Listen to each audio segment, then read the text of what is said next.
فبأي آلاء ربكما تكذبان. حضرت حکیم الامہ بڑے بزرگ تھے، ان کے پاس ایک شخص آیا مرید بن کے نا ایسے تواضع سے بیٹھ گیا.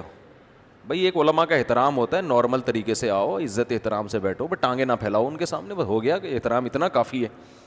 وہ کچھ زیادہ ہی ایسے جھکا جا رہا ہے. حکیم الامہ نے ڈانٹ دیا اس کو، بولا تو کیا مجھے فرعون بنانے آیا ہے؟ اتنا ادب کر رہا ہے، ایسے جھکا جا رہا ہے جیسے میں تیرا، یعنی میں اپنی ورڈنگ جیسے میں تیرا کیا ہوں کہ تو خدا ہوں، کوئی بھگوان ہوں تیرا، میں کوئی معبود ہوں.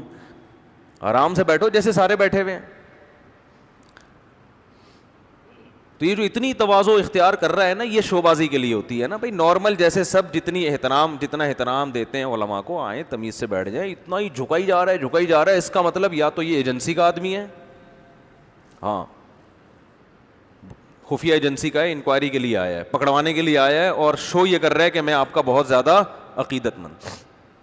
ایسے لوگوں سے ہمارے بھی واسطے ہوئے ہیں. بہت زیادہ عقیدت، میرا جھوٹا پی رہا ہے اور جو پلیٹ میں کھانا بچ گیا اس کو انگلیوں سے چاٹ رہا ہے. اتنے تو آج بیٹا باپ کا ایسا احترام نہیں کر رہا ہوتا. تو کیوں ایسا کر رہا ہے بھائی؟ تو میں اس آدمی سے ہوشیار ہو جاتا ہوں کہ اللہ خیر کرے، اللہ خیر کرے. اتنی عقیدت کرو بھائی جتنی افورڈ کر سکتے ہیں.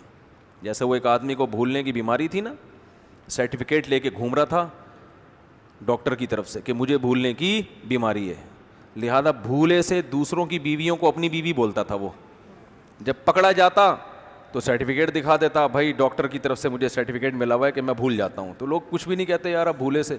کسی نے کہا تو کبھی اپنی بہن کو غلطی سے، اپنی بیوی کو بھولے سے تو نے بہن بولا ہے؟ بھائی ہم اتنا بھولتے ہیں جتنا افورڈ کر سکیں. جواب دیتا ہے اتنا بھولتے ہیں جتنا برداشت کر سکتے ہیں، برداشت سے زیادہ نہیں بھولتے ہم. سمجھ رہے ہو کہ نہیں سمجھ رہے؟ تو کیا کہہ رہا تھا میں،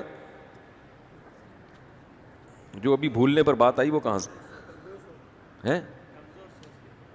ہاں تو جو اتنی عقیدت کر رہا ہے نا، انگلیاں چاٹ رہا ہے اور آپ کا تھوک زمین پہ نہیں گرنے دے رہا، وہ صحابہ کی عقیدت تھی. آج اتنی عقیدت لوگوں کو اپنے باپ سے نہیں ہوتی جس نے اتنے احسانات کیے. پیر و مرشد سے کہاں سے ہو گئی؟ یا تو وہ بہت جاہل ہے یا یہ کہ 2 نمبر آدمی ہے.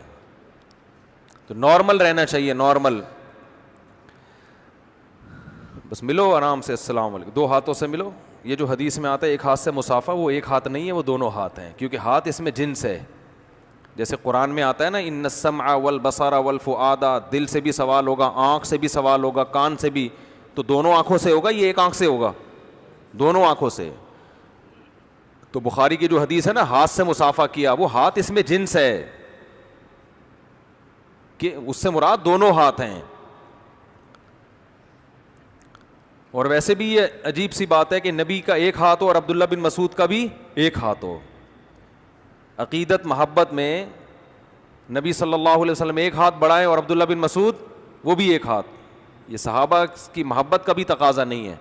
ایک ہاتھ سے مصافحہ بھی جائز ہے، لیکن بڑے کا ادب کیا ہے کہ 2 ہاتھ سے مصافحہ کیا جائے. تو حدیث میں ایسی کوئی صراحت نہیں ہے کہ وہ ایک ہی ہاتھ تھا، ید تھا. ید اس میں جنس ہے. اسی وجہ سے اسلاف اور جتنے بھی اہل اللہ ان کا تواتر رہا ہے کہ ہمیشہ مصافحہ دونوں ہاتھ سے. لیکن بہرحال ایک ہاتھ سے بھی جائز ہے، کوئی حرام ناجائز نہیں ہے.